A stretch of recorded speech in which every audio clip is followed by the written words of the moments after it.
If we know the ratio of the side lengths of two squares, can we get the ratio of their areas without doing a lot of scratch work? Yes, we can. Obviously, the ratio of their side lengths is 1 to 2. S to 2S, 1 to 2. Well, area has two factors of length in it. Area is two-dimensional, S squared. So we simply take our geometric ratio of the side lengths, which is 1 to 2, and square it. The ratio of their areas is 1 to 4. 1 to 2, quantity squared. What about their volumes? What if these squares were cubes? What about their volumes? Let's find out.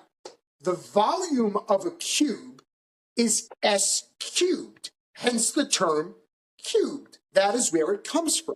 If the ratio of the side lengths of two cubes is 1 to 2, there are three factors of side length in volume, because volume is three-dimensional. 1 to 2 quantity cubed is 1 to 8. The ratio of the volumes of these two cubes is 1 to 8.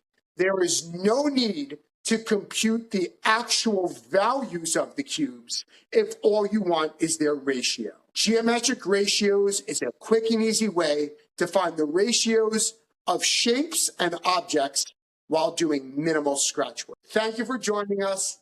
Hit the like and subscribe buttons, and we'll see you in the next one.